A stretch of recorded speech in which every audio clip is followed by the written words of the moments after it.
Very warm welcome to all of you. In this video, we'll discuss a very important poem from the book Beehive, The Road Not Taken, composed by a famous American writer, Robert Frost. First of all, let's discuss the title, The Road Not Taken. अब देखिए, ये जो poem है the road not taken, मैंने हर बार बोलते समय not पर stress डाला है, NOT नॉट इस वर्ड पर। तो ऐसी कौन सी रोड है जो नॉट टेकन है या नहीं ली गई? ओके, तो दरअसल ये जो पोएम है it's a symbolic poem. It has a hidden meaning, यानी poet wants to convey an important message through this poem. जो हमारा पोएट है वो दरअसल एक जंगल से जा रहा है. He is going through a jungle, then there he comes to a point where the road divides into two roads. तो पोएट एक जंगल में से जा रहा होता है और उसके सामने एक ऐसी जगह आती है जहाँ से रोड दो भागों में बंट जाती है. अब उसे एक डिसीजन यानी निर्णय लेना पड़ता है कि सामने जो दो रोड्स जा रही हैं इनमें से वो आगे किस रोड पर जाए. यहाँ पोएम का थीम क्लियर होता है एंड दैट इज कि it deals with the problem of making the right choice. Now let's see the symbolic significance of the poem. तो यहाँ आप समझ सकते हो कि रोड का मतलब है हमारी लाइफ.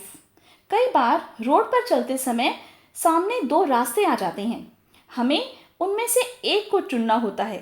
तो हमारी क्या फीलिंग्स होती हैं उस रास्ते के बारे में जो हमने छोड़ दिया. पोएट ने यहाँ यही बताने की कोशिश की है. ठीक इसी तरह से हमारी लाइफ में भी कुछ ऐसी कंडीशंस आ जाती हैं जब हमें दो में से किसी एक को चूज़ करना होता है, और जो चॉइस हम करते हैं वो ही हमारा फ्यूचर डिसाइड करती है.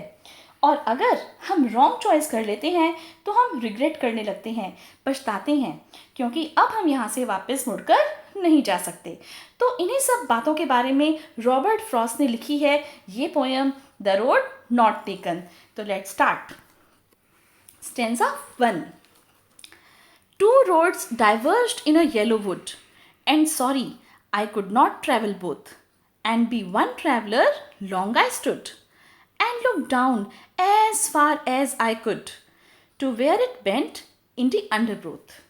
Now, आप देख सकते हो कि मैंने जो डिफ़िकल्ट वर्ड्स के मीनिंग्स हैं वो स्टेंजा के जस्ट नीचे मेंशन किए हैं, तो आप यहाँ से उन्हें पढ़ सकते हैं. अब शुरू करते हैं इसकी एक्सप्लेनेशन. तो पोएट एक येलो वुड में से जा रहा था. येलो वुड यानी जंगल जो कि पीले रंग का था.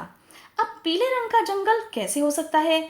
हो सकता है कि ऑटम यानी पतझड़ का मौसम हो, जिसमें पेड़ अपनी पत्तियां गिरा देते हैं और वो पत्तियां पीली यानी डेड या डिकेड होकर ही गिरती हैं. तो इसीलिए येलो वुड में से पोएट जब जा रहा था तो जाते जाते उसके सामने जो सड़क थी वो डाइवर्ज हो गई, यानी कि डिवाइड हो गई, बट गई दो दिशाओं में. सेकेंड लाइन में पोएट कहता है कि ही वॉज सॉरी, वो दुखी था क्योंकि उसे और आगे जाना था, इसलिए वो दोनों रोड्स पर तो चल के जा नहीं सकता था. उसे उन दोनों में से एक रोड चूज़ करनी थी. एक चूज़ करनी थी रोड ऐसी जिस पर वो आगे चलकर जाएगा. ओके, अब वो अकेला काफ़ी देर तक वहाँ खड़ा रहा और काफ़ी देर तक सोचता रहा. फिर वो एक सड़क की ओर काफ़ी दूर तक देखता रहा जहाँ से वो सड़क अंडरग्रोथ यानी झाड़ियों या हम कह सकते हैं कि छोटे छोटे पेड़ों की ओर मुड़ जाती थी. Now let's come to the second stanza. Then took the other just as fair and having perhaps the better claim, because it was grassy and wanted wear, though as for that the passing there had warned them really about the same. फिर वो दूसरी सड़क को choose कर लेता है जो कि पहली सड़क जितनी equally good and attractive means खूब सुंदर थी, और इस सड़क पर जाने का उसका बेटर क्लेम था, यानी ज़्यादा अधिकार बनता था. क्योंकि यानी कहने का ये मतलब है कि वो जो रोड थी वो बेटर थी क्योंकि it was grassy and wanted wear, यानी कि इस पर काफ़ी घास उगी हुई थी और उस पर से ज़्यादा लोग भी चलकर नहीं गए थे, यानी ये दूसरी रोड उसे ओवरऑल बेटर लगी और इसने इसे चूज़ कर लिया. Now come to third stanza. And both that morning equally lay in leaves, no step had trodden black. Oh I kept the first for another day. Yet knowing how way leads on to way, I doubted if I should ever come back. दोनों ही सड़कें उस सुबह एक जैसी थी, पत्तों से भरी हुई, और किसी के भी चलने के निशान से वो पत्ते काले नहीं पड़े थे। तो उसने दूसरी सड़क किसी और दिन के लिए छोड़ दी। उसे ये बात पता थी कि जिस रोड को उसने चूज किया है उस पर आगे चलते हुए और फिर और रास्ते निकलते जाएंगे। उसे इस बात पर शक है कि वो शायद यहाँ वापस लौटकर कभी नहीं आएगा। पोएट यहाँ ये सब एक्सप्लेनेशन इसलिए दे रहा है क्योंकि वो ये बताना चाहता है कि हमें जीवन में हमारा हर एक निर्णय बहुत ही सोच समझ कर लेना चाहिए, क्योंकि बीता हुआ समय कभी वापस नहीं आता। Now let's come to fourth stanza. I shall be telling this with a sigh. Somewhere, ages and ages hence, two roads diverged in a wood, and I took the one less travelled by, and that has made all the difference. तो अब poet ने अपना decision ले लिया है और अपने लिए रोड चूज कर ली है। कुछ समय बीतने के बाद वो एक आह के साथ, साई मीन्स आह के साथ, फिर से सोचता है कि किस तरह से एक फॉरेस्ट से वो जा रहा था, दो रोड्स उसके सामने थी और उसने वो रास्ता चुना जिस पर बहुत ही कम लोग चले थे, and that has made all the difference. अब देखिए, इसे हम पोएट की लाइफ से जोड़कर समझते हैं, क्योंकि ये जो पोएम है ये ऑटोबायोग्राफिकल है। मीन्स इस पोएम में पोएट ने अपनी लाइफ के बारे में बताया है। ओके, तो पोएट ने अपना करियर चूज करते समय जो डिलेमा, जो कन्फ्यूजन फेस की, इट इज़ अबाउट दैट कि उस चॉइस कि उसकी चॉइस थी पोएट बनने की। Okay, and he has become the one. तो पोएट जो मैसेज हमें यहाँ देना चाहते हैं वो ये है कि हमें अपने निर्णय सोच समझ कर लेने चाहिए, क्योंकि बीता हुआ समय वापस नहीं आता। आपने कहावत भी सुनी होगी, it's no use crying over spilled milk, यानी अब पछताए होत क्या जब चिड़िया चुग गई खेत। और एक बार डिसीजन लेने के बाद पछताने का कोई भी लाभ नहीं है। Now let's analyse the literary devices used in this poem. First of all, the rhyme scheme of the poem is A-B-A-A-B. In stanza 1, would, stood, could. These words are rhyming. We give them an A.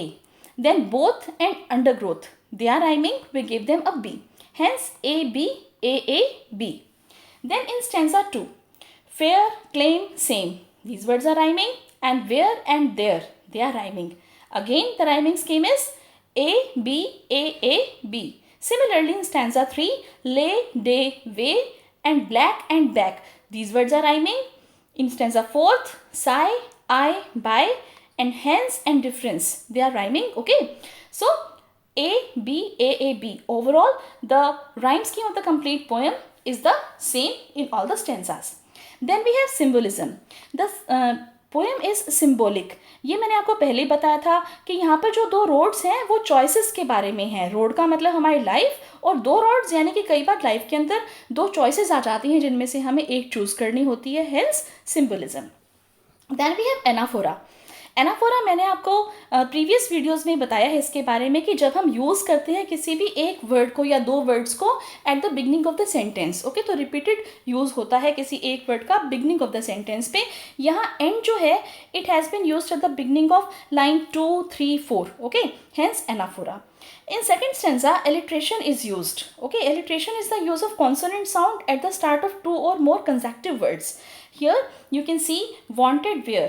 The sound is repeated.